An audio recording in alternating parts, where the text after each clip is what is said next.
الحمد لله حمدا يوافي نعمه ويكافي مزيدا. يا ربنا لك الحمد كما ينبغي لجلال وجهك وعظيم سلطانك.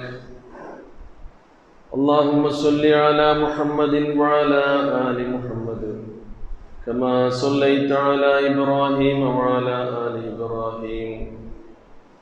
اللهم بارك على محمد وعلى آل محمد كما باركت على إبراهيم وعلى آل إبراهيم إنك حميد مجيد. أما بعد، فإن خير الحديث كتاب الله وخير الهدي هدي محمد صلى الله عليه وسلم وشر الأمور محدثاتها وكل محدثة بدعة وكل بدعة ضلالة. يا أيها الذين آمنوا اتقوا الله حق تقاته ولا تموتن إلا وأنتم مسلمون. സ്നേഹാദരണീയരായ സത്യവിശ്വാസികളും വിശ്വാസിനികളുമായ സഹോദരി സഹോദരന്മാരെ,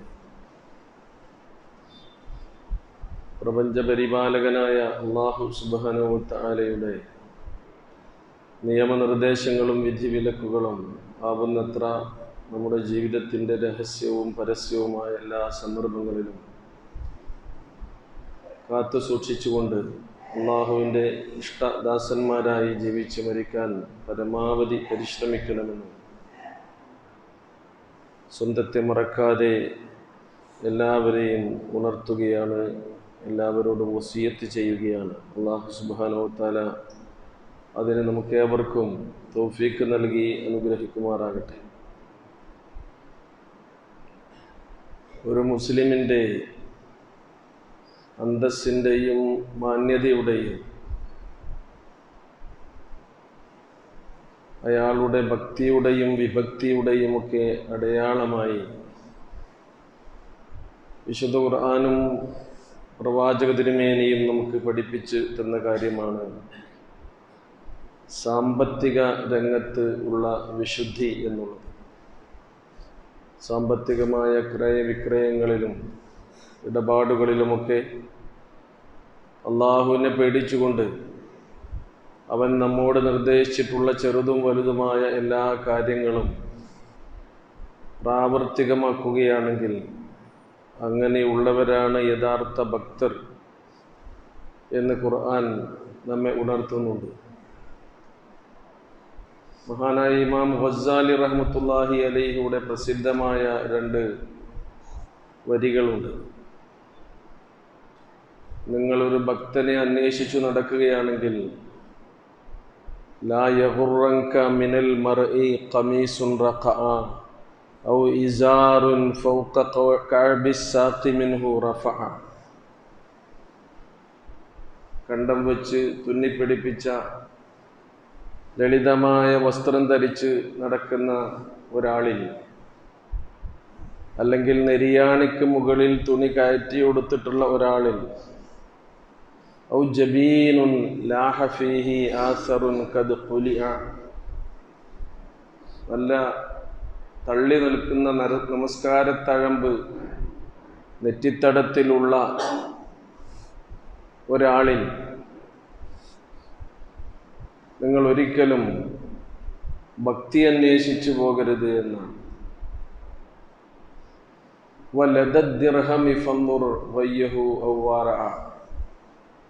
ഏതൊരു മനുഷ്യനാണെങ്കിലും അയാളുമായുള്ള സാമ്പത്തിക ഇടപാടുകളിൽ അള്ളാഹുവിനെ അദ്ദേഹം എത്രമാത്രം പേടിക്കുന്നുണ്ട് എന്ന് നിങ്ങൾക്കറിയാൻ കഴിയുമെന്ന്. അപ്പോൾ സാമ്പത്തികമായ രംഗത്ത് നാം കൈവരിക്കുന്ന സൂക്ഷ്മതയിലൂടെയാണ് അള്ളാഹുവിനെ കുറിച്ചുള്ള ഓർമ്മകൾ നമ്മൾ മനസ്സിൽ നിലനിർത്തിക്കൊണ്ട് നമ്മുടെ ഹൃദയത്തെ ശുദ്ധീകരിക്കേണ്ടത് എന്നാണ് ഇതിൽ നിന്നൊക്കെ നമുക്ക് മനസ്സിലാക്കാൻ കഴിയുന്നത്. കഴിഞ്ഞ ദിവസങ്ങളിൽ നമ്മുടെ ജീവിതായോധന മാർഗത്തിന് വേണ്ടി നാം തിരഞ്ഞെടുക്കുന്ന ഒരു മാർഗമാണ് ബിസിനസ് എന്നുള്ളത്, കച്ചവടം. അത് പലതരത്തിലുണ്ട്. എന്തായാലും ഇസ്ലാം ഒരു കച്ചവടം സാധുവാകണമെങ്കിൽ ഒന്നാമത്തെ നിബന്ധനയായി വെക്കുന്നത് അത് വാങ്ങുന്ന ആളുകൾക്ക്, കസ്റ്റമേഴ്സിന് സംതൃപ്തമായ ചരക്കുകളാകണം എന്നതാണ്.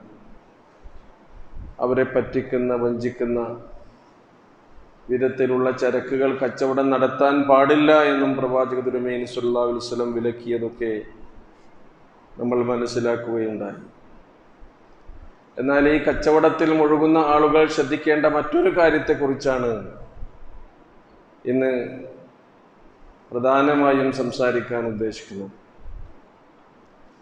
പ്രവാചക തിരുമേനി സ്വല്ലല്ലാഹു അലൈഹി വസല്ലം നമ്മെ ഉണർത്തിയിട്ടുണ്ട്. മരണാനന്തരം നമ്മളെല്ലാവരും ഒരുമിച്ച് കൂടുന്ന സന്ദർഭത്തിൽ നമ്മളോട് ചോദിക്കുന്ന 4 ചോദ്യങ്ങൾ.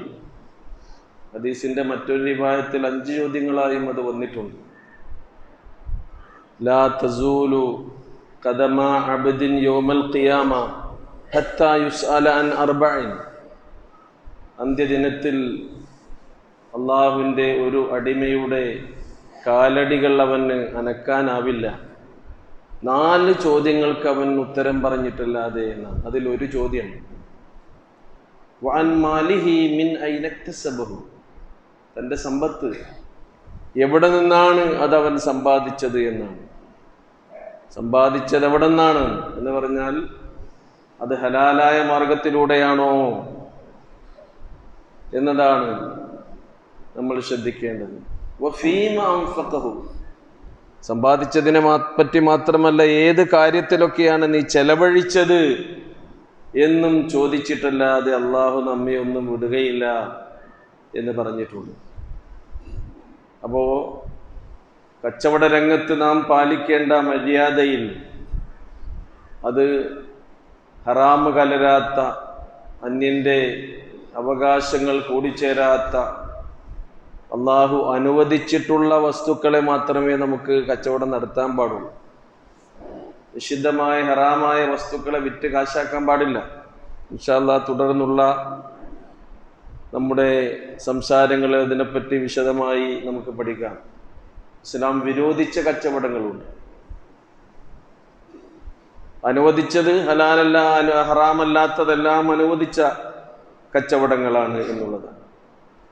ഇവിടെ നമ്മൾ ശ്രദ്ധിക്കേണ്ട ഒരു കാര്യം, എത്ര വലിയ കച്ചവടക്കാരാണെങ്കിലും അവർ അല്ലാഹു സുബ്ഹാനഹു വ തആല നൽകിയിട്ടുള്ള അനുഗ്രഹങ്ങളെ ഒരിക്കലും വിസ്മരിക്കാത്തതല്ല. കച്ചവടത്തിൻ്റെ ചെറുപ്പ വലുപ്പത്തെക്കുറിച്ചല്ല അല്ലാഹു സുബ്ഹാനഹു വ തആല നോക്കുന്നത്. അള്ളാഹുവിനെ ആരാധിക്കാൻ വേണ്ടി നിർമ്മിക്കുന്ന, അള്ളാഹുവിൻ്റെ ഭവനങ്ങളിൽ ഒത്തുചേരുന്ന ആളുകളെ കുറിച്ച് സംസാരിക്കവേ സൂറ അന്നൂറിലെ 37-ാമത്തെ സൂക്തത്തിൽ അള്ളാഹു പറയുന്നുണ്ട്, റിജാലുൻ ലാ തുൽഹീഹിം തിജാറത്തുൻ വലാ ബൈഉൻ അൻ ദിക്രില്ലാഹി വഇഖാമിസ് സ്വലാത്തി വഈതാഇസ് സക്കാത്ത് യഖാഫൂന യൗമൻ തതഖല്ലബു ഫീഹിൽ ഖുലൂബു വൽ അബ്സാർ. അള്ളാഹുവിൻ്റെ പള്ളിയിൽ ഒരുമിച്ച് കൂടുന്ന വിശ്വാസികളായ ആളുകൾ അവർ എന്തെങ്കിലും കച്ചവടമോ അതേപോലെ തന്നെ സാമ്പത്തികമായ ക്രയവിക്രയങ്ങളോ അള്ളാഹുവിനെ ഓർക്കുന്നതിൽ നിന്നൊരിക്കലും അവരെ അശ്രദ്ധരാക്കുകയില്ല എന്നാണ്, ഏത് ഏർപ്പാടാണെങ്കിലും. അതുകൊണ്ടാണല്ലോ ജുമാക്ക് നമ്മൾ വരുമ്പോൾ ഈ വെള്ളിയാഴ്ചയുടെ പ്രാധാന്യത്തെക്കുറിച്ചും ജുമാക്ക് ആഹ്വാനം ചെയ്യുന്ന സൂറ ജുമുഅയിൽ യാ അയ്യുഹല്ലദീന ആമനൂ ഇദാ നൂദിയ ലിസ്വലാത്തി മിൻ യൗമിൽ ജുമുഅ ഫസ്ഔ ഇലാ ദിക്രില്ലാഹ്. സത്യവിശ്വാസികളെ, വെള്ളിയാഴ്ച അള്ളാഹുവിൻ്റെ സ്മരണയിലേക്ക് നിങ്ങളെ വിളിക്കപ്പെട്ടാൽ നിങ്ങൾ ഇങ്ങോട്ട് വരണം. ഫസ്ഔ ഇലാ ദിക്രില്ലാഹ് എന്നാണ്. വദറുൽ ബൈഅ. നിങ്ങളുടെ എല്ലാ ഏർപ്പാടുകളും ബിസിനസ്സുകളും നിങ്ങൾ മാറ്റിവെക്കണം.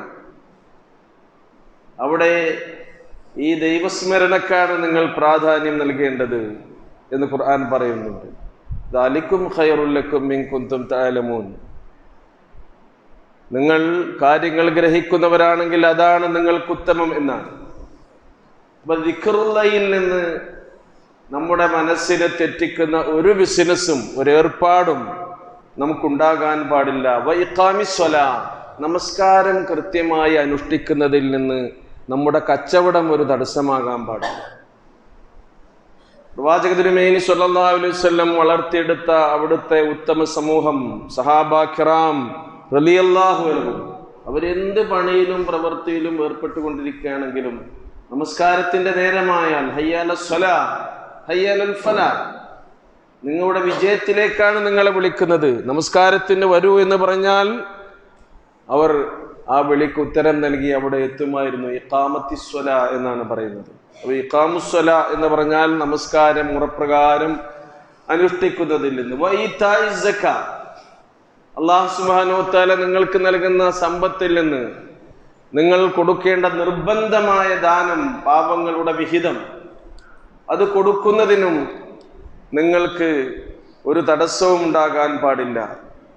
ഇങ്ങനെ കൃത്യമായി സക്കാത്ത് കൊടുക്കുന്ന കച്ചവടക്കാർ, മറ്റേർപ്പാട് ചെയ്യുന്നവർ, ജീവിതായോധന മാർഗങ്ങളിൽ വ്യാപൃതരായിക്കൊണ്ടിരിക്കുന്ന ആളുകൾ, ഒരു പണിയെടുക്കാത്തവർ നമ്മുടെ കൂട്ടത്തിൽ ഉണ്ടാവില്ലല്ലോ. അവർ നമസ്കാരത്തിന്റെ കാര്യത്തിലും സക്കാത്തിന്റെ കാര്യത്തിലും ബദ്ധശ്രദ്ധരാണ്. കാരണം യഖാഫൂന യൗമൻ തതഖല്ലബു ഫീഹിൽ ഖുലൂബു വൽ അബ്സ്വാർ, ഹൃദയങ്ങളും കണ്ണുകളും ഇളകിമറിയുന്ന ഭയാനകമായൊരു ദിവസത്തെ അവർ ഭയപ്പെടുകയാണ്. അതുകൊണ്ടാണ് മരണാനന്തരം ഒരു ജീവിതമുണ്ട്, ആ ജീവിതത്തിൽ ഞാൻ ചെയ്ത ഓരോ കർമ്മങ്ങൾക്കും അള്ളാഹുവിന്റെ മുമ്പിൽ ഉത്തരം പറയേണ്ടി വരും എന്നുള്ള ഈ ബോധം അതെല്ലാവർക്കും ഉണ്ടാകണമെന്ന്. റസൂൽ കരീം സല്ലല്ലാഹു അലൈഹി വസല്ലമയുടെ സഹാബത്തിന്റെ ചരിത്രം എടുത്ത് പരിശോധിച്ചാൽ പ്രമുഖരായ അധികം സഹാബത്തും അതിൽ അശറത്തുൽ മുബശ്ശിരീങ്ങൾ വരെയുണ്ട്. എന്ന് പറഞ്ഞാൽ മരിച്ചു കഴിഞ്ഞാൽ സ്വർഗമുണ്ട് എന്ന് ഉറപ്പാണ്. അങ്ങനെ പ്രവാചക തിരുമേനി സല്ലല്ലാഹു അലൈഹി വസല്ലം സ്വർഗം കൊണ്ട് സന്തോഷ വാർത്ത അറിയിച്ചിട്ടുള്ള സഹാബിവര്യന്മാരിൽ പ്രമുഖർ അധികം ആളുകളും നല്ല ബിസിനസ്സുകാരായിരുന്നു. റസൂലിന്റെ കാലത്ത് നല്ല ഒന്നാം നമ്പർ കച്ചവടക്കാർ. അബൂബക്കർ സിദ്ദീഖ് റളിയല്ലാഹു അൻഹു, ഉമർ ഇബ്നുൽ ഖത്താബ് റളിയല്ലാഹു അൻഹു, ഉസ്മാൻ ഇബ്നു അഫ്ഫാൻ റളിയല്ലാഹു അൻഹു, അവരൊക്കെ എത്രമാത്രം ഉണ്ടായിരുന്നു എന്ന് വെച്ചാൽ ഒരു കച്ചവട സംഘം ഒന്നിച്ചിങ്ങനെ വരികയാണെങ്കിൽ വേറെ സംഘങ്ങൾ വേറെയും വരാനുണ്ട്. ഒരു സംഘത്തിലെ 700 ഒട്ടകങ്ങളും അത് വഹിക്കുന്ന ചരക്കുകളും ഹിയ വമാ തഹ്മിലുഹു സദഖ, ഈ ഒട്ടകങ്ങളും അത് വഹിക്കുന്ന മുഴുവൻ ചരക്കുകളും ഞാനിതാ അള്ളാഹുവിന്റെ മാർഗത്തിൽ ധർമ്മം ചെയ്തിരിക്കുന്നു എന്ന് പറയാണ്. എപ്പോഴാണ് ധർമ്മമെന്നോ? മദീനക്കാരെല്ലാം തന്നെ അവരുടെ നിത്യോപയോഗ വസ്തുക്കൾക്ക് വേണ്ടി കഷ്ടപ്പെടുന്ന സന്ദർഭത്തിൽ, ഭക്ഷ്യസാധനങ്ങൾക്ക് കുടുങ്ങുന്ന ഒരു സന്ദർഭത്തിൽ എല്ലാ കച്ചവടക്കാരും അദ്ദേഹത്തിന്റെ കച്ചവട വസ്തുവിന് ഇരട്ടി ഇരട്ടി വില തരാമെന്ന് പറഞ്ഞ് വിലപേശുന്ന സന്ദർഭത്തിലാണ് ഇപ്പൊ ഞാൻ ഈ ബിസിനസ്സിലല്ല ഏർപ്പെടേണ്ടത്, ദുന്യവിയായ ലാഭമല്ല എനിക്ക് കിട്ടേണ്ടത്, പരലോകത്തെ ലാഭമാണ് എന്ന് ആഗ്രഹിച്ചുകൊണ്ട് അങ്ങനെ ഒരൊട്ടകം അത് ചരക്ക് എന്ന് പറഞ്ഞാൽ ഇന്നത്തെ ഒരു കണ്ടെയ്നറാണ്. അങ്ങനെയുള്ള വസ്തുക്കളെല്ലാം ഒരുമിച്ച് ധർമ്മം ചെയ്യാൻ വിശ്വാസപരമായി ഉയർന്നിരുന്ന സഹാബത്ത് സെയ്ദ് ബിൻ അർഖം റളിയല്ലാഹു അൻഹു, അബ്ദുല്ലാഹ് ബിൻ ഉമർ റളിയല്ലാഹു അൻഹു, ത്വൽഹ റളിയല്ലാഹു അൻഹു, ബർറാ ബിൻ ആസിബ് റളിയല്ലാഹു അൻഹു, സുബൈർ ബിൻ അവ്വാം റളിയല്ലാഹു അൻഹു, ഇവരൊക്കെ തന്നെ ഉസ്മാൻ ബിൻ അഫ്ഫാൻ റളിയല്ലാഹുവിനെ കുറിച്ച് പറയുന്നത് കാന താജിറൻ ഫിൽ ജാഹിലിയ്യ വൽ ഇസ്ലാം, ഇസ്ലാമിന് മുമ്പ് ഒന്നാം നമ്പർ കച്ചവടക്കാരനാണ് ഉസ്മാൻ ബിൻ അഫ്ഫാൻ റളിയല്ലാഹു അൻഹു. ഇതിലെല്ലാം ഏറ്റവും പ്രമുഖനായി നിന്നിരുന്ന ഒരു ബിസിനസ്സുകാരനുണ്ട്. അദ്ദേഹത്തിന്റെ ചരിത്രം പ്രത്യേകം എടുത്തു പറയുന്നുണ്ട്.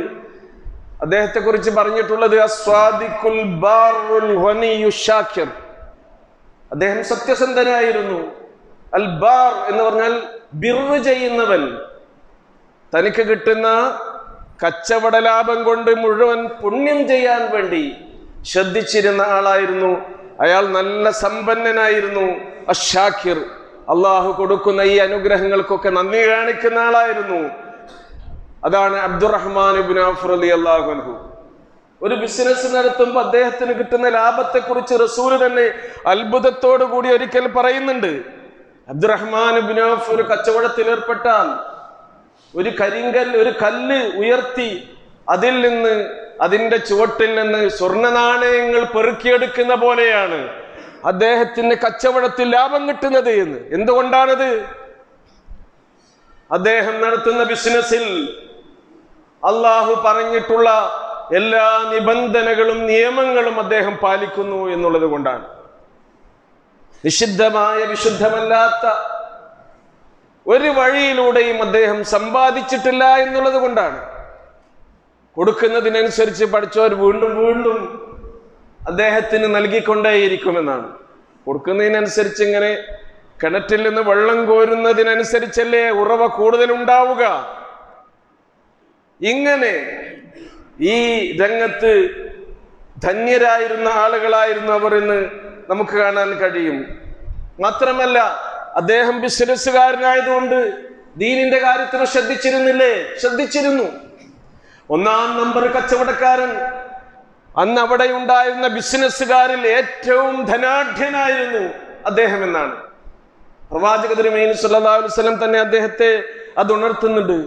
പക്ഷേ ദീനിന്റെ മാർഗത്തിൽ അദ്ദേഹം അതിനേക്കാൾ കൂടുതൽ പരിശ്രമിച്ചിരുന്നു എന്നാണ്. അബൂബക്കർ സിദ്ദീഖ് റളിയല്ലാഹു അൻഹു മുഖേനയാണ് അദ്ദേഹം ഇസ്ലാമിലേക്ക് കടന്നു വരുന്നത്. മുസ്ലിങ്ങളെല്ലാം ഹബശയിലേക്ക് ആദ്യമായി ഹിജ്റ പോയപ്പോൾ 1-ാമത്തെ ഹിജ്റയിൽ അദ്ദേഹം പങ്കുചേർന്നു. 2-ാമത്തെ ഹിജ്റ മക്കയിൽ നിന്ന് മദീനയിലേക്ക് പോയപ്പോഴും അവരുടെ കൂടെ അബ്ദുറഹ്മാൻ ഇബ്നു ഔഫ് റളിയല്ലാഹു അൻഹു ഉണ്ടായിരുന്നു. ഇവിടെ എല്ലാം ഉപേക്ഷിച്ച് ഒന്നുമില്ലാതെ മുഹാജിറുകളായി മദീനയിലെത്തിയ ആളുകളെ രക്ഷിക്കാൻ, അവിടെ സംരക്ഷണം ഏറ്റെടുക്കാൻ റസൂൽ കരീം സല്ലല്ലാഹു അലൈഹി വസല്ലം പറഞ്ഞു, ഓരോ കുടുംബത്തിനും ഓരോരുത്തരെ ഏൽപ്പിച്ചു കൊടുക്കുകയാണ്. ഓരോ വ്യക്തികളെയും കുടുംബത്തെയും ഇന്ന ആളുകൾ നോക്കണം എന്ന് പറഞ്ഞിട്ട്. അബ്ദുറഹ്മാൻ ഇബ്നു ഔഫ് റളിയല്ലാഹു അൻഹുവിന്റെ കാര്യം സഅദ് റളിയല്ലാഹു അൻഹുവിനെയാണ് ഏൽപ്പിച്ചിരുന്നത്. സഅദ് റളിയല്ലാഹു അൻഹു പറയുന്നുണ്ട്, ഇതാ എന്റെ സ്വത്ത്, പകുതി നിങ്ങൾ എടുത്തോളി. അതാണ് പങ്കുവെക്കൽ. അതാണ് അൽ ഉഖുവത്തുൽ ഇസ്ലാമിയ്യ.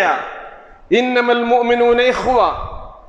നിശ്ചയമായും വിശ്വാസികൾ സഹോദരങ്ങളാണ് എന്ന ഈ പ്രഖ്യാപനം, തആഖൗ, നിങ്ങൾ പരസ്പരം സഹോദരങ്ങളാവുക എന്ന് റസൂൽ കരീം സല്ലല്ലാഹു അലൈഹി വസല്ലം പറഞ്ഞപ്പോൾ എല്ലാം തങ്ങൾക്കുള്ളതെല്ലാം അല്ലാഹുവിന്റെ പേരിൽ പരലോകത്തെ ഓർത്ത് യഖാഫൂന യൗമൻ തതഖല്ലബു ഫീഹിൽ ഖുലൂബു വൽ അബ്സാർ, ഈ പേടിയോടുകൂടി അവർ പങ്കുവെക്കാൻ തയ്യാറായി. സഅദ് റളിയല്ലാഹു അൻഹുവിനോട് അബ്ദുറഹ്മാൻ ഇബ്നു ഔഫ് റളിയല്ലാഹു അൻഹുവിനോട് പറയാണ്, എനിക്ക് 2 ഭാര്യമാരുണ്ട്.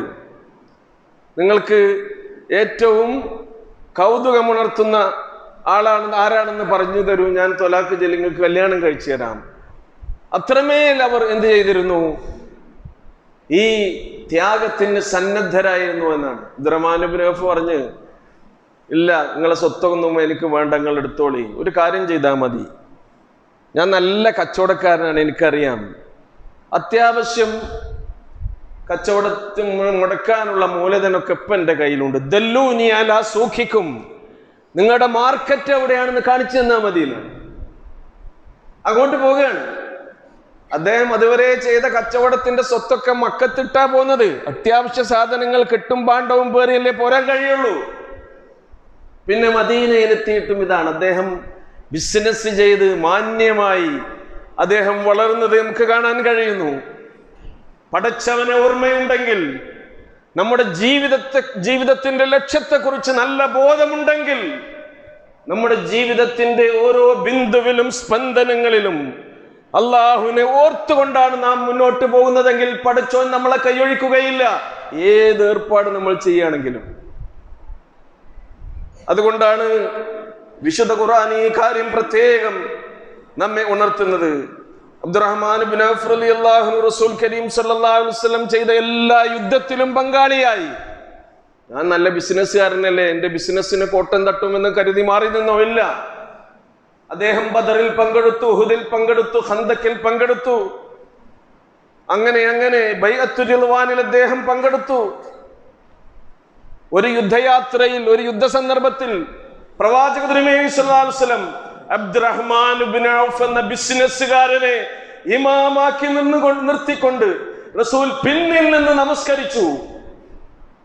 പ്രവാചക തിരുമേനി സല്ലല്ലാഹു അലൈഹി വസല്ലം പറഞ്ഞു, അത്താജിറുൽ അമീൻ അസ്സദൂഖുൽ മുസ്ലിം മഅൻ നബിയ്യീന വസ്സിദ്ദീഖീന വശുഹദാഇ വസ്സാലിഹീൻ. വിശ്വസ്തനും സത്യസന്ധവനുമായ മുസ്ലിമായ ഒരു കച്ചവടക്കാരൻ നാളെ പരലോകത്ത് സിദ്ദീഖീങ്ങളുടെ, ശുഹദാക്കളുടെ, അംബിയാക്കളുടെ കൂട്ടത്തിലായിരിക്കും ഒരുമിച്ച് കൂട്ടപ്പെടുക എന്നുള്ളത്. എന്തുകൊണ്ടായിരുന്നു അത്?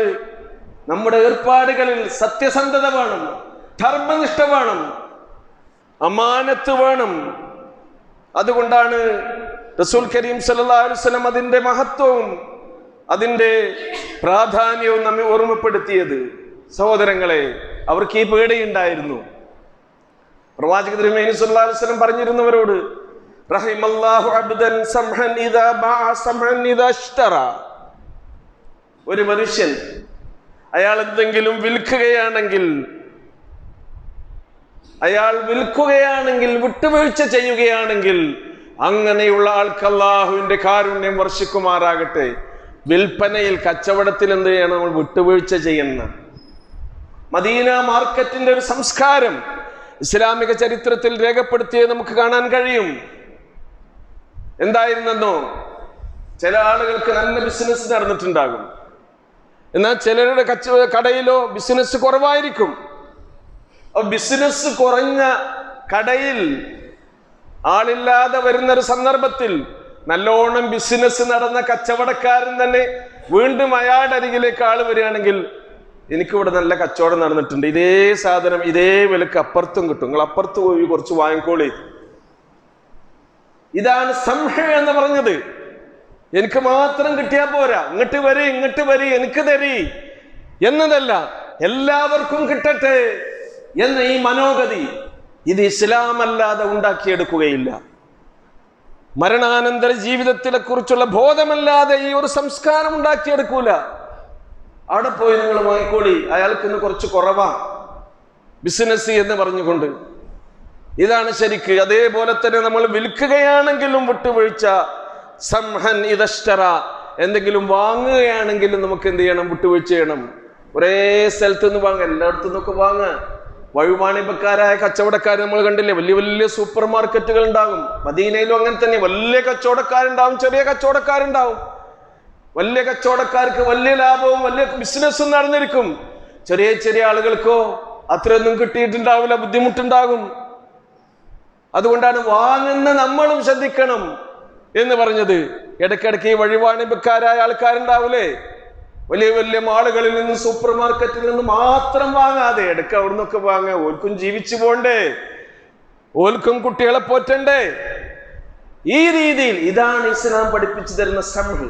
നമ്മൾ വിൽക്കുകയാണെങ്കിലും വാങ്ങുകയാണെങ്കിലും ആ വിഷയത്തിൽ നമ്മൾ വിട്ടുവീഴ്ച ചെയ്യണമെന്നാണ് പ്രവാചക തിരുമേനി സ്വല്ലല്ലാഹു അലൈഹി വസല്ലം നമ്മെ ഉണർത്തിയിട്ടുള്ളത്. സഹാബത്തിന്റെ കാര്യം മാത്രമല്ല, നോക്കൂ നിങ്ങൾ, ഇനി എല്ലാ ഇമ്മത്തുകളുടെയും ചരിത്രം എടുത്ത് പരിശോധിച്ച് നോക്കുകയാണെങ്കിൽ നമുക്ക് കാണാൻ കഴിയും. പ്രവാചകന് ശേഷം വന്നിട്ടുള്ള സഹാബത്ത്, അതിനുശേഷം വന്നിട്ടുള്ള താബിഉകളായി വന്നിട്ടുള്ള ആളുകൾ, അഇമ്മത്തുൽ അർബ, അവരുടെ കൂട്ടത്തിലൊക്കെ എടുത്ത് പരിശോധിച്ചാൽ നമുക്ക് കാണാൻ കഴിയും, അവർ ജമഉ ബൈനൽ ഇൽമി വത്തിജാറ, പ്രത്യേകം ഗ്രന്ഥങ്ങൾ അവരുടെ ബിസിനസിനെ കുറിച്ച് തന്നെ അവർ രേഖപ്പെടുത്തിയിട്ടുണ്ട്. ഫിഖ് ഗ്രന്ഥങ്ങൾ രചിക്കുമ്പോൾ, ഇസ്ലാമിക വിജ്ഞാനീയങ്ങളിൽ ഗ്രന്ഥങ്ങൾ രചിക്കുമ്പോൾ അവരുടെ ബിസിനസ്സുകളെ പരിചയപ്പെടുത്തുന്ന ഗ്രന്ഥങ്ങൾ, കൃതികൾ വരെ രചിച്ചിട്ടുള്ള ആളുകളെ നമുക്ക് കാണാൻ കഴിയും. അവർ വിജ്ഞാനത്തെയും അതുപോലെ തന്നെ കച്ചവടത്തെയും ഒരുമിച്ച് കൂട്ടിക്കൊണ്ടാണ് മുന്നോട്ട് കൊണ്ടുപോയി വരുന്നത് എന്നാണ്. അവർ ഒരു കച്ചവട യാത്ര നടത്തുകയാണെങ്കിൽ കൂട്ടത്തിൽ സുഹൃത്തുക്കളായ പണ്ഡിതന്മാരെ കൂടി കൊണ്ടുപോകും. കാരണം പണ്ഡിതൻ തന്നെയാണ് കച്ചവടത്തിന്റെ അമീർ. സുഹൃത്തുക്കളായ പണ്ഡിതന്മാരെ കൂടി കൊണ്ടുപോകണം കച്ചവടത്തിൽ. എന്തിന്? അവർക്ക് കൂടി അതിന്റെ ലാഭവിഹിതം കൊടുക്കാനും അവർ എത്തിപ്പെടുന്ന സ്ഥലങ്ങളിൽ ഈ വിജ്ഞാന പ്രസരണം അത് എളുപ്പമാക്കാനും വേണ്ടി. എങ്ങനെയാണ് ഇസ്ലാം പ്രചരിപ്പിച്ചത്? കേരളത്തിൽ എങ്ങനെയാണ് ഇസ്ലാം വന്നത്? ചരിത്രം നമ്മൾ പഠിക്കുന്നുണ്ട്. ഇവിടെ ഉത്തരേന്ത്യയിൽ വന്ന പോലെ നമ്മൾ ജയിച്ചടക്കി വന്നവരല്ല, ഫാത്തിഹുകളായിട്ടല്ല ഇവിടെ ഇസ്ലാം വന്നത്. നമ്മൾ കച്ചവടക്കാരായ, നിഷ്കളങ്കരായ, നിസ്വാർത്ഥരായ കച്ചവടക്കാരിലൂടെയാണ് ഇസ്ലാം കേരളീയ തീരത്തെത്തിയത്, കേരളത്തിൽ വ്യാപിച്ചത് എന്ന് നമുക്ക് കാണാൻ കഴിയും. അവരുടെ സംസ്കാരം, അവരുടെ സ്വഭാവം, അവരുടെ നീതിബോധം, അവരുടെ പെരുമാറ്റം, ഇങ്ങനെ ഒരു കച്ചവട സംസ്കാരത്തെ അറിയാത്ത ഒരു ജനതയിലേക്ക് എന്താണ് യഥാർത്ഥ ഇസ്ലാം എന്ന് പരിചയപ്പെടുത്തി കൊടുക്കുകയാണ്. എന്തെങ്കിലും ഒരു വസ്തുവിന് ഒരു ന്യൂനതയുണ്ടെങ്കിൽ, തൻ്റെ ഷോപ്പിൽ നിർത്തിയ ഏതെങ്കിലും ഒരു ജോലിക്കാരന് അറിയാതെ ന്യൂനതയുള്ള ഒരു വസ്തു വിറ്റുപോയിട്ടുണ്ടെങ്കിൽ, അതും ന്യൂനതയില്ലാത്ത വസ്തുവിന്റെ വിലക്ക് വിറ്റുപോയിട്ടുണ്ടെങ്കിൽ, അതെങ്ങാനും അതിന്റെ ഉടമസ്ഥനായ ആൾ അറിഞ്ഞാൽ ഇയാളെ തേടി ദിവസങ്ങളോളം സഞ്ചരിച്ച് അത് കണ്ടുപിടിച്ച് അയാൾക്ക് നല്ല വസ്തുക്കൾ തിരിച്ചു കൊടുക്കുന്ന ഈ ഒരു സംസ്കാരം, ഇങ്ങനെയാണ് ഇസ്ലാം. ഇസ്ലാം ജീവിതത്തിലൂടെ ഉണ്ടാകണം. അത് അതിൻ്റെ വിശുദ്ധിയും അതിൻ്റെ തനിമയും ഏറ്റവും കൂടുതൽ നമ്മൾ നിലനിർത്തേണ്ടത് നമ്മുടെ ബിസിനസ്സിലും നമ്മുടെ ഏർപ്പാടിലുമൊക്കെയാണ് എന്നാണ് ഈ സന്ദർഭത്തിൽ പ്രിയമുള്ളവരെ നമ്മൾ മനസ്സിലാക്കേണ്ടത്. വിശുദ്ധ ഖുർആൻ പറഞ്ഞതുപോലെ റിജാലുൻ ലാ തുൽഹീഹിം തിജാറത്തുൻ വലാ ബൈഉൻ അൻ ദിക്രില്ലാഹ്, ദൈവസ്മരണയിൽ നിന്ന് അവരുടെ ഏർപ്പാടുകളോ ക്രയവിക്രയങ്ങളോ ബിസിനസ്സുകളോ ഒരിക്കലും അവരെ അശ്രദ്ധമാക്കുകയില്ല. നമസ്കാരം മുറപ്രകാരം അനുഷ്ഠിക്കുന്നതിന് അവരുടെ ഒരു കച്ചവടം തടസ്സമേ ആവുകയില്ല. ഈ കൃത്യമായി സക്കാത്ത് കൊടുക്കുന്നതിൽ നിന്ന് ഒരിക്കലും കച്ചവടം അവർക്ക് തടസ്സമാകുന്നില്ല. അള്ളാഹുവിനെയാണ് അവർ ഭയപ്പെടുന്നത് എന്നാണ്. ഇനി നോക്കൂ നിങ്ങൾ, കേരളീയ മുസ്ലിങ്ങൾക്ക് വിശുദ്ധ ഖുർആനിന്റെ വെളിച്ചം ലളിതമായ ഭാഷയിൽ ഇവിടെ പ്രചരിപ്പിക്കാൻ വേണ്ടി ഇന്ന് നിലവിലുള്ള ഏറ്റവും വലിയ ഒരു സംവിധാനമാണ് മുഹമ്മദ് അമാനി മൗലവി രചിച്ചിട്ടുള്ള വിശുദ്ധ ഖുർആൻ പരിഭാഷയും വ്യാഖ്യാനവും. അതിന് തുല്യമായ മറ്റൊരു മലയാള കൃതി നമുക്ക് കാണാൻ കഴിയില്ല. ഇത് ആരുടെ ചിന്തയിൽ ഉണ്ടായതാണെന്ന് ആലോചിച്ച് നോക്കൂ. പാലക്കാടുള്ള രണ്ട് ബിസിനസ്സുകാരാണ്, KP മുഹമ്മദ് സാഹിബും അദ്ദേഹത്തിന്റെ അനിയൻ KP മൊയ്തീൻ കുട്ടി സാഹിബും.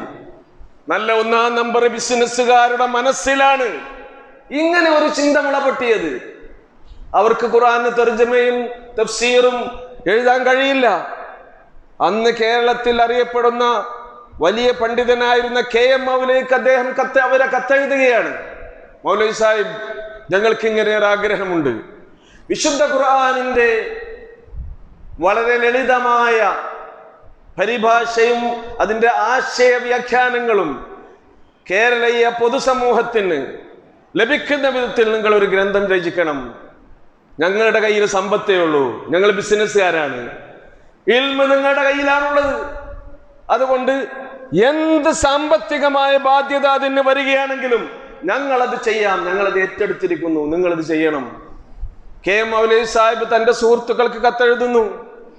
1964 ഈ കൃതി രചിക്കാൻ തുടങ്ങിയ സന്ദർഭത്തിൽ അമാനി മൗലവിന്റെ തഫ്സീറിന്റെ മുഖവുര എടുത്ത് പരിശോധിച്ചാൽ അമാനി മൗലവി ഇവർക്കൊക്കെ അയച്ച കത്ത്, അതിനൊരുങ്ങിയ സംഭവമൊക്കെ നമുക്ക് വായിക്കാൻ കഴിയും. അന്ന് 13 പണ്ഡിതന്മാർക്ക് അദ്ദേഹം കത്തയച്ചു. അതിന്റെ ചുമതല ഏൽപ്പിച്ചു കൊടുത്തത് ഒന്ന് മർഹൂം A അലവി മൗലവി, അതുപോലെ തന്നെ PK മൂസ മൗലവി, മുഹമ്മദ് അമാനി മൗലവി. അവരാണ് ഈ മഹത്തായ ധർമ്മം ഇവിടെ നിർവഹിച്ചത്, ദൗത്യം പൂർത്തീകരിച്ചത്.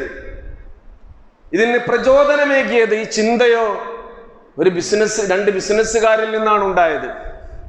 ഇന്നും നമുക്കറിയാം, ലോകത്തിന്റെ എല്ലാ ഭാഗങ്ങളിലും വിശുദ്ധ ഖുർആൻ പഠിക്കാൻ മലയാളികൾ ഏതെങ്കിലും ഒരു ഗ്രന്ഥം റഫർ ചെയ്യുന്നുണ്ടെങ്കിൽ ആദ്യമായി അവർ അതിനെ എടുക്കുക അമാനി മൗലവിയുടെ ഖുർആൻ പരിഭാഷയും വ്യാഖ്യാനവുമായിരിക്കും.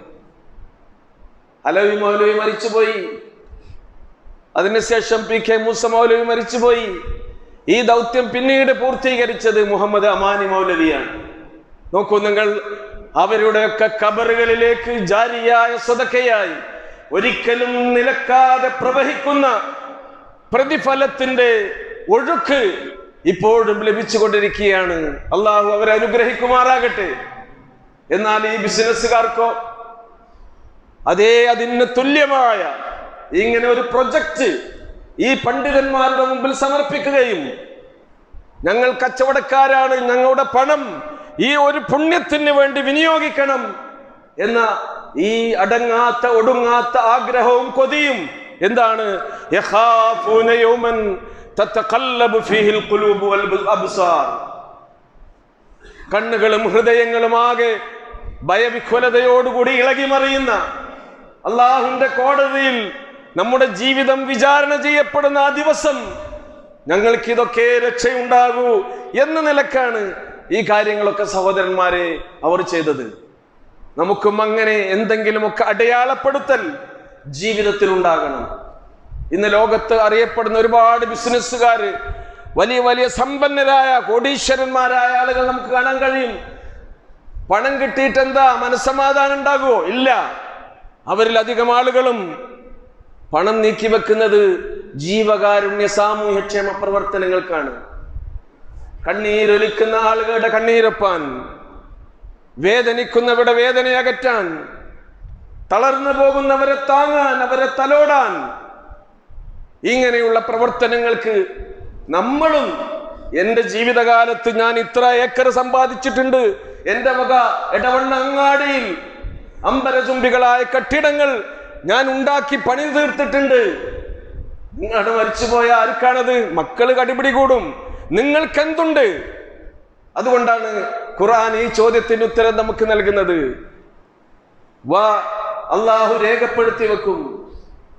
മാ ഖദ്ദമു വ ആസാറഹും വകുല്ല ശൈഇൻ അഹ്സൈനാഹു ഫീ ഇമാമിൻ മുബീൻ. നിങ്ങൾ ചെയ്ത ഓരോ സുകൃതങ്ങളും അള്ളാഹു രേഖപ്പെടുത്തും. ആ സുകൃതങ്ങളുടെ തുടരൊലികളായി ഇവിടെ ജീവിക്കുന്ന സമൂഹങ്ങൾക്ക് എന്തൊക്കെ ലഭിക്കുമോ അതൊക്കെ നിങ്ങളുടെ മരണാനന്തരവും അള്ളാഹു രേഖപ്പെടുത്തും. നമ്മൾ മരിച്ചാലും നമ്മുടെ ഖബറിൽ രേഖപ്പെടുത്താൻ, നമ്മുടെ പരലോകത്ത് രക്ഷയായി വരാൻ, സുകൃതങ്ങൾ തീർക്കാൻ കച്ചവടക്കാരും സമ്പന്നരും ബിസിനസ്സുകാരുമായ ആളുകൾക്ക് കഴിയണം. അല്ലാഹു സുബ്ഹാനഹു വ തആല നമ്മെ അനുഗ്രഹിക്കുമാറാകട്ടെ.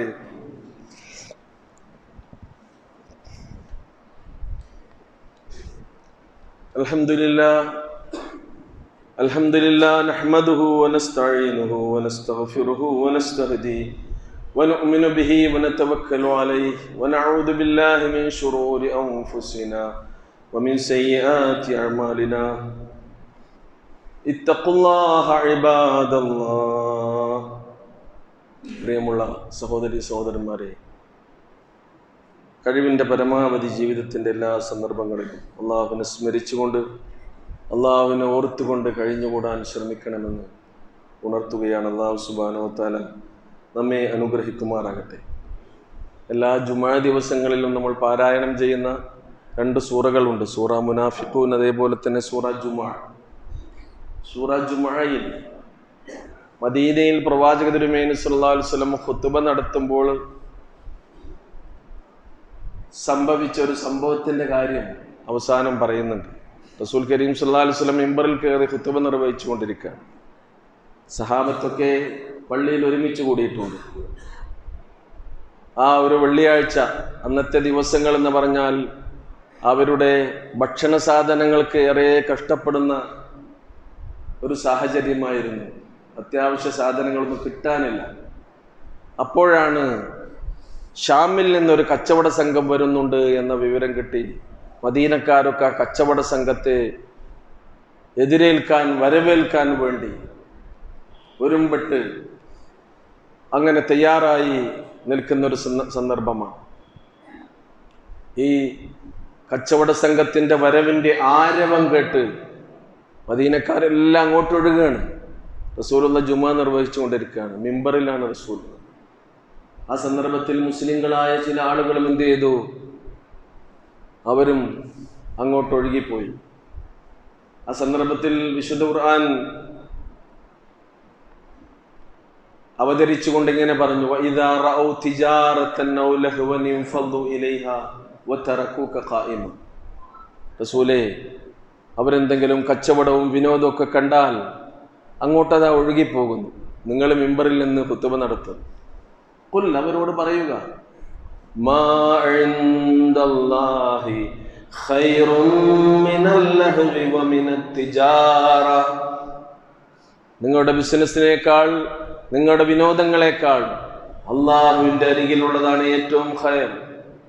ഖുൽ മാ ഇൻദല്ലാഹി ഖൈറും മിനൽ ലഹ്വി വമിനത് തിജാറ വല്ലാഹു ഖൈറുർ റാസിഖീൻ. നിങ്ങൾ നിർവഹിക്കുന്ന ആരാധനാകർമ്മത്തിന്റെ മഹത്വവും അതിൻ്റെ പരിപാവനതയും പരിശുദ്ധിയും അതിൻ്റെ പ്രതിഫലവും ഒന്നും മറന്നുകൊണ്ട് നിങ്ങളൊന്നും ചെയ്യരുതേ. നിങ്ങൾക്ക് റിസ്ക് നൽകുന്നവൻ അല്ലാഹുവാണ് എന്ന സൂക്തം ആ സന്ദർഭത്തിലാണ് അവതീർണമായത്. ഹദീസ് ഗ്രന്ഥങ്ങളിലൊക്കെ രേഖപ്പെടുത്തി വെക്കുന്നത് 12 പുരുഷന്മാരും ഒരു സ്ത്രീയും അന്ന് അവിടെ ബാക്കിയുണ്ടായിരുന്നു, എല്ലാവരും പോയി എന്നാണ്. ഇവിടെ ഈ ഒരു പാഠം ഖുർആൻ നമുക്ക് നൽകുന്നത്, സഹോദരങ്ങളെ, ഭൗതികമായ ജീവിതത്തിൽ നമ്മൾ മുന്നോട്ട് പോയിക്കൊണ്ടിരിക്കുമ്പോൾ അള്ളാഹു എപ്പോഴും നമ്മുടെ കൂടെയുണ്ട്, നമ്മുടെ രക്ഷകനായി, നമ്മുടെ വലിയായി എന്ന മനസ്സോടുകൂടി മുന്നോട്ട് പോവുക. റഹ്മാനായ റബ്ബ് നമ്മെ അനുഗ്രഹിക്കുമാറാകട്ടെ. റഹ്മുറാഹിമിനായ നാഥ, കരുണാമയനെ, നിങ്ങളുടെ ജീവിതത്തിൽ അറിഞ്ഞും അറിയാതെയും ചെറുതും വലുതുമായി രഹസ്യമായും പരസ്യമായും പറ്റിപ്പോയ ധാരാളം തെറ്റുകൾ വന്നുപോയിട്ടുണ്ട്. നിന്റെ കാരുണ്യം കൊണ്ട് അതെല്ലാം ഞങ്ങൾക്ക് നീ പുറത്തു മാപ്പാക്കി തരണമേ. ഞങ്ങളിൽ നിന്ന് മരണപ്പെട്ടു പോയ എല്ലാ മാതാപിതാക്കൾക്കും നീ മഗ്ഫിറത്തും മർഹമത്തും നൽകണമേ. അവരെയും ഞങ്ങളെയും നിന്റെ ജന്നാത്തുൽ ഫിർദൗസിൽ ഒരുമിച്ച് കൂട്ടണമേ. ഞങ്ങൾക്കിടയിൽ ജീവിച്ചു കൊണ്ടിരിക്കുന്ന മാതാപിതാക്കൾക്ക് നിന്റെ കാരുണ്യവും നിന്റെ രക്ഷയും സദാ നീ വർഷിപ്പിക്കുമാറാകണമേ. ഞങ്ങൾക്കിടയിലെ രോഗികൾക്ക് ശിഫയും ശമനവും സൗഖ്യവും നൽകി നീ അനുഗ്രഹിക്കണമേ.